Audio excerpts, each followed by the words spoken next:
विद्यार्थी, अब हम देखेंगे मनोविज्ञान का चैप्टर 5वां मनोभार एवं स्वास्थ्य। उसमें हमने टॉपिक 3 तक पढ़े थे। अब हमारा चौथा टॉपिक है मनोभार की प्रतिक्रियाएं। तो मनोभार की प्रतिक्रियाएं 4 प्रतिक्रियाएं हैं। तो उसमें पहली मनोभार की प्रतिक्रिया के अंदर 4 है, तो उसमें पहली शारीरिक प्रतिक्रियाएं। वैसे 4 प्रतिक्रियाएं हैं पर बताई गई है 3 प्रतिक्रियाएं।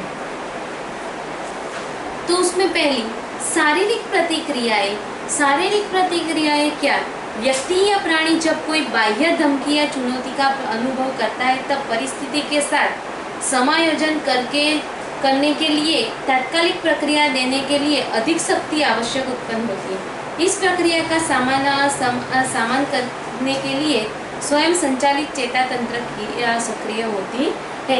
अपनी स्वयं चेता तंत्र सक्रिय बनते हैं। अपने स्वयं कोई भी चुनौती के साथ हमें लड़ना हो तो हमारी स्वयं चेता तंत्र यानी खुद के चेता तंत्र ही उत्तेजित होते हैं, सक्रिय मानी उत्तेजित। तो 1920 में वॉल्टर केन ने मानव की समग्र प्रक्रिया का वैज्ञानिक वर्णन करने के बाद ये चुनौती की धमकी का सामना करने के लिए शारीरिक कोशों में सक्रिय दिखाई देती थी जो अंतःस्राव ग्रंथियों को सक्रिय बनाते। केनन ने इस प्रक्रिया को लड़ो या भागो प्रक्रिया के रूप में पहचान कराई कि या तो उससे लड़ो या उससे भागो, वही पहचान करवाई थी। किसने करवाई थी? तो वॉल्टर केनन ने। मनोभार के समक्ष दी जाने वाली शारीरिक प्रक्रिया का उद्गम स्थान मस्तिष्क का हाइपोथैलेमस में, जिसे मनोभार के केंद्र के रूप में भी पहचाना जाता है।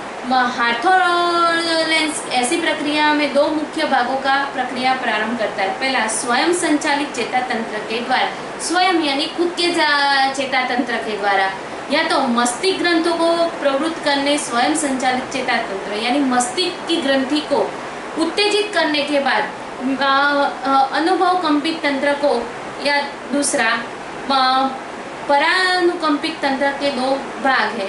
विद्यार्थी, हमने ये पहले अगले वीडियो में ये टॉपिक पढ़े हैं पर मैं ये आपको फिर से समझा रही हूँ। अनुकंपित तंत्र के सक्रिय होने से श्वसन क्रिया गहरी एवं गतिशील बनती है। यानी हमारी श्वसन, कोई भी हमें देखो, हमारे से कुछ ऐसा गलत काम हो गया तो हमारी सांसें तेज हो जाती है, धड़कन बढ़ जाती है। बराबर, आप ऐसा सोचो कि आपसे कुछ टूट गया और आपको मम्मी के डर है कि मम्मी मेरे को डांटेगी, तो मम्मी पूछती है कि ये किसने तोड़ा, तो हमारी सांसें धड़कन बढ़ जाती है। रक्त की नलियों में संकुचन, रक्त का संचालन बढ़ने जैसे अंतरराष्ट्रीय परिवर्तन होते हैं। इसके अलावा नाक एवं गले के स्नायुओं के परिवर्तन के कारण फेफड़ों से अधिक हवा जाती है।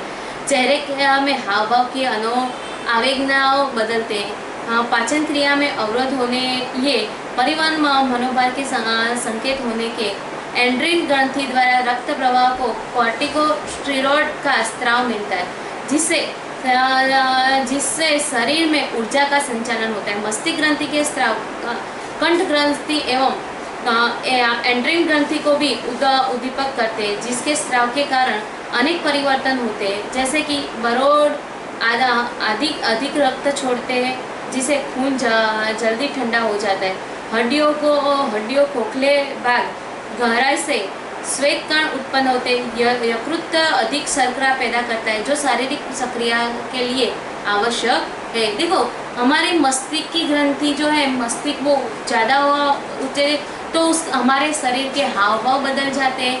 कुछ हुआ तो हमारे हाव भाव बदल जाते हैं, और हमारे हाव भाव बदलने के कारण मस्तिष्क की ग्रंथि है वो कंठस्थ की ग्रंथि एवं एंड्रिनल ग्रंथि 2 उद्दीपक को उत्तेजित कर देती है, तो उससे हमारी धड़कन भी बढ़ती है और हमें ज़्यादा टेंशन अनुभव होता है। हमारे मुंह पे चिंता की रेखाएं दिखाई देती है।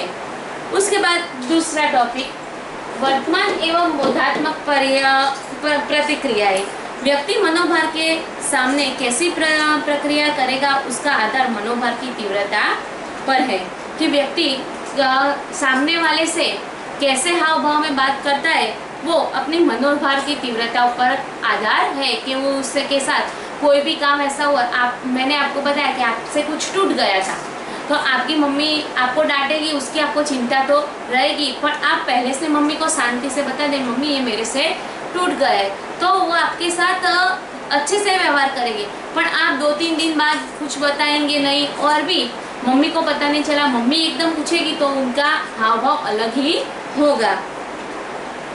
हल्का मनोभार व्यक्ति को कुछ वर्तन के लिए प्रेरित करता है। खाना, जातीय क्रिया करना, आकर्षक बनाई आदि हल्के मनोभार व्यक्ति को लक्ष्य प्राप्ति के लिए प्रेरित करने के हता कार्यों में सुधार करते हैं। जब मनोभार लंबे समय तक रहता है तो वह तीव्र बनता है और व्यक्ति कुसमायोजित व्यवहार करता है, जिसके परिणाम स्वरूप व्यक्ति के उतावलापन, शिथिला एवं चिड़ियापन उत्पन्न होता है। व्यक्ति तीव्र मनोभार पर नियंत्रण रख सके तो कोई समस्या उपलब्ध नहीं होती है। ऐसी प्रभाव प्रसंग अनुसार होती है।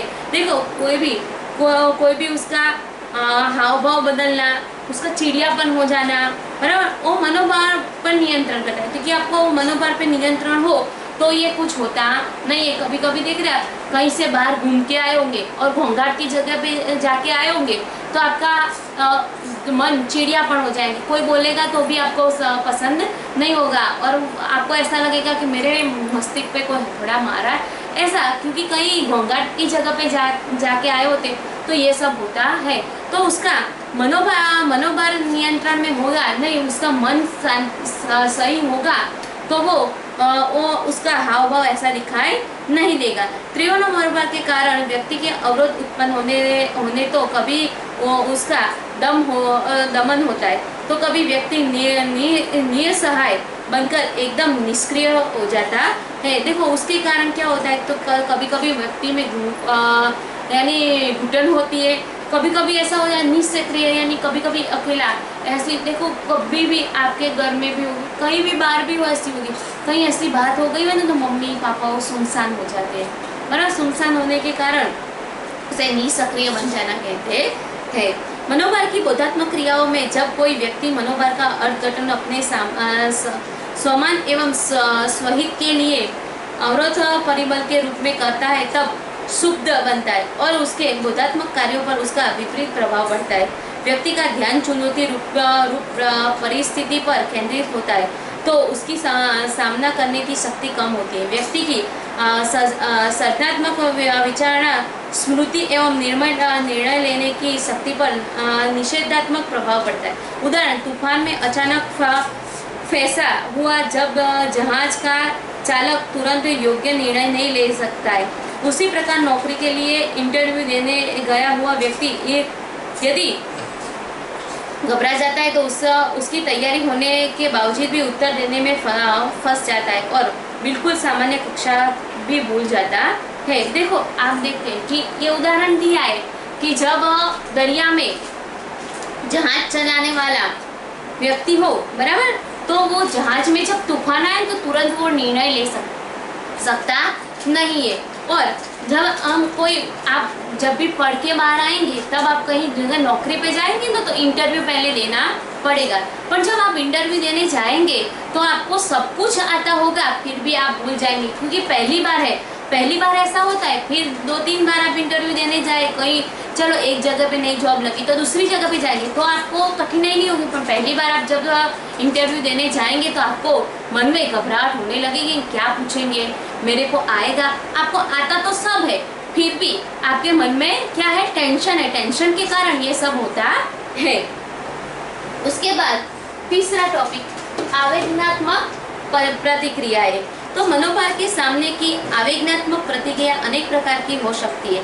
मनोभार का अर्थघटन किस प्रकार किया जाता है उसके आधार पर प्रतिक्रिया की जाती है। यदि मनोभार उत्तेजित करने वाला एवं नियम किया जा सके ऐसी चुनौती के रूप में देखा जाए तो विधायक आवेदन का अनुभव होता है। उदाहरण, आनंद, उल्लास और रोमांचक। उसके आनंद, उल्लास और रोमांचक हो तो ये आवेग प्रतिक्रिया हमें अनुभव होती है। परंतु मनोभार के अर्थघटन असुरक्षा प्रेरित और जिस पर नियंत्रण संभव नहीं है, उस तरह से देखे जाए तो निषेध आवेगन का अनुभव होता है। उदाहरण भय, क्रोध, विषय आदि के विषय निषेधात्मक आवेगिक प्रक्रिया है। देखो, निषेधात्मक आवेगिक प्रक्रिया क्या है कि भय लगना, क्रोध आना, विषाद करना यानी विवाद करना, वही अवरोध उत्पन्न करती है, लोगों की मनोभार का अनुभव करते हैं। उसे तीव्रता, समय काल, जटिल तथा भविष्यवाणी की संभावना की दृष्टि से विविध होती है। देखो, तीव्रता मानी कम या अधिक होती है। कभी किसी की तीव्रता बहुत ज़्यादा होती है, कभी किसी की तीव्रता बहुत कम होती है। समय काल, लंबा समय काल होता है और कम समय काल। कभी देखो ऐसी कोई कठिनाई आई ना तो हमारा समय काल निकलता ही नहीं है, तो हमें बहुत लंबा लगता है कि ये कठिनाई कब हमारे जीवन में से जाएगी। कभी कभी कम हो जाता है, कभी तुरंत चली जाती है, कभी कभी बहुत लंबे समय तक वो कठिनाई जाती नहीं है। उसके बाद जटिलता, कोई वस्तु की जटिल कम या अधिक होती है। भविष्यवाणी की संभावना, अचानक या अनुमान के अनुसार। भविष्यवाणी कभी कभी अचानक आ जाती है, कभी कभी अनुसार से आती है। सामान्य रूप से अति तीव्र समय काल का अधिक जटिल और अनअपेक्षित मनोभार हो तो वह निषेधात्मक आवेगिक प्रक्रिया उत्पन्न करता है, जबकि कम उग्र समय काल का सरल एवं अपेक्षित मनोभार ऐसी निषेधात्मक प्रक्रिया में परिणित नहीं होते। व्यक्ति मनोभार की परिस्थिति में किस तरह प्रतिक्रिया देगा वह उसकी सांस्कृतिक पृष्ठभूमि के आधार पर निश्चित होती है तथा उसके पास से संसाधन जैसे पैसे, चिकित्सात्मक सुविधाएं, वैश्विक एवं सामाजिक कौशल्य एवं मनोभार का सामना करने की पद्धति भी महत्वपूर्ण भूमिका अदा करती है। इस तरह सभी परिबलों के आधार पर मनोभार के सामना करने की प्रक्रिया निश्चित होती है। कभी पैसे से, कभी चिकित्सात्मक सुविधाओं से, यानी अच्छी अच्छी सुविधाओं से भी ये मनोभार हमारा कम हो जाता है। विद्यार्थी मित्रों, हम आगे का पाठ अगले वीडियो में पढ़ेंगे।